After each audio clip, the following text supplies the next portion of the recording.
गेली अनेक दशकं काँग्रेससोबत राहिलेले सिद्धाराम म्हेत्रे, खरं तर माजी गृहराज्यमंत्री आणि 4 वेळा आमदार राहिलेले सिद्धाराम म्हेत्रे आज काँग्रेस सोडण्याचा निर्णय घेत आहेत आणि एकनाथ शिंदे यांच्या शिवसेनेत प्रवेश करण्याचा निर्णय घेतला आहे। स्वतः सिद्धाराम म्हेत्रे साहेब आपल्यासोबत आहेत। साहेब, गेली अनेक वर्ष अनेक दशकं तुम्ही काँग्रेसमध्ये होतात आणि आज काँग्रेस सोडण्याचा निर्णय घेत आहे, का हा निर्णय घेण्याची वेळ आली?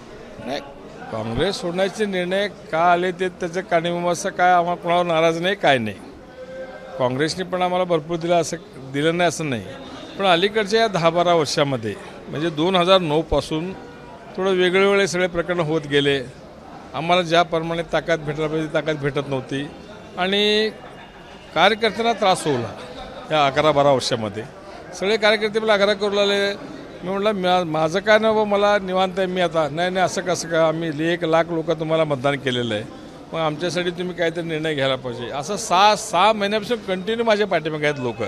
मग त्यांना विचारलं काय करायचं सांगा, मग त्यांनी म्हटले सगळे नाही शिंदेसाहेब चांगला माणूस आहे, उपमुख्यमंत्री शिंदेसाहेब चांगले माणसं आहेत, त्यांना दिलेले शब्द पाळतात, त्यांनी कामाला पक्का आहे, कामं पण होतील, तुम्हाला पण सहकार्य मिळेल, त्या भावनेतनं तुम्ही विचार करा। मग तसं विचार करून सगळ्यांना विचारलो परत आज बैठक बोलून मी, बाबा तुमच्या सगळ्यांची इच्छा असली तर सांगा, माझं काय नाही।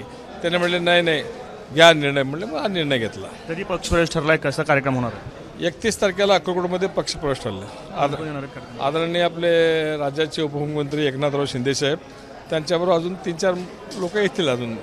तर आपण असं म्हणता की ताकद दिली नाही ज्या पद्धतीने हवी होती, कोणीही ताकद दिली नाही, शिंदे साहेबांनी दिली नाही, ताईंनी दिली नाही, असं काय वाटतं? नाही, त्यांचं मी कोणाबद्दल काय बोलू शकत नाही। आता भाजपचा आमदार आहे, त्या आमदारला वरचे कसं आहे अधिकार, सगळं ताकद आहे, त्यांनी सांगेल ते वन साईड आहे की नाही। मग तसं आमच्या वेळी होतं का? नव्हतं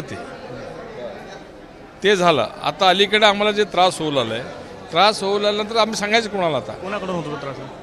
कोणाकडे त्रास होतो सगळ्याला माहीत आहे, आमच्या तालुक्यातल्या लोकांना माहीत आहे। असं कोणाकडून होतं म्हणून मी असं कोणाचं वैयक्तिक नाव सांगत नाही। वेगवेगळ्या ठिकाणी वेगवेगळ्या पदावरचे लोक, वेगवेगळ्या संस्थेकडनं, वेगवेगळ्या अधिकाऱ्याकडनं, वेगवेगळ्या प्रकरणात वेगवेगळ्या लोकांना त्रास होऊ लागला आहे। तर आपण भाजपवरच आरोप केले, सचिन कल्याण शेट्टी थेट आरोप केले होते की त्यांच्याकडनं त्रास होता, पोलिसांपर्यंत आपण गेलो होतो कार्यकर्त्यांवरती गुन्हे माघार घेण्यासाठी। आता त्याच यांच्यासोबत सचिन कल्याण शेट्टीसोबत महायुतीचा घटक पक्ष म्हणून तुम्हाला हातात मिळवावे लागणार आहेत, हे मान्य असणार आहे? मान्य असणार आहे, का असणार नाही? बाबा तिथं थांबवायला पाहिजे, ते आमचं म्हणणं असं की ते थांबायला पाहिजे। तिथं जर नाही थांबलं परत आमचा संघर्ष सुरू होणारच। मी संघर्षमय माणूस आहे, मी लोकांसाठी काय पण करू शकतो, माझ्या व्यक्तीसाठी मला काय नको। निदान आता कसं असतं, दुश्मन से दोस्ती हर हालात में अच्छी होती है म्हणते, ते करून बघूया प्रयोग, असं म्हणून हे केलं। जर हे झालं नाही तर पुन्हा संघर्षाची शिणगी मित्रपक्षात देखील होईल। संघर्ष 100% होणार। स्थानिक स्वराज्य संस्थाच्या निवडणूक आहेत, त्याचं राजकारण कसं जमवणार? ते आपले श्रेष्ठी जे निर्णय घेतील त्याप्रमाणे बघावं लागेल सगळ्यांना, त्यांना आम्हाला सगळ्यांना। सुशीलकुमार शिंदे साहेबांशी या संदर्भात काही बोलणं झालं? नाही, कोणाशी काय बोललं नाही, काय नाही। आमचं थांबवण्याची जर विनंती केली नाही, कोणी त्यांना माहीतच नाही तर काय थांबवते त्यांनी? आजच आमचंच आम्हाला माहीत नव्हतं आजपर्यंत।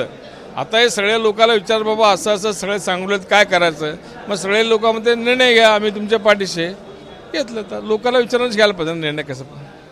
सिद्धाराम म्हेत्रे साहेब, खरं तर ज्या पद्धतीनं कार्यकर्त्यांना त्रास होत होता त्या त्रासातून आता बाहेर पडणं गरजेचं होतं, त्यामुळं कार्यकर्त्यांच्या आग्रहाखातर आपण प्रवेश करत असल्याची भावना जी आहे ती सिद्धाराम म्हेत्रे यांनी या ठिकाणी व्यक्त केली आहे। गेली अनेक दशकं त्यांच्या वडिलांपासून ते स्वतः काँग्रेसमध्ये होते, मात्र आज काँग्रेसची साथ सोडण्याचा निर्णय त्या निमित्तानं घेत आहेत। कॅमेरा पर्सन विकास दिसा, आफताब शेख, ABP माझा, सोलापूर। ABP माझा, उघडा डोळे बघा नीट।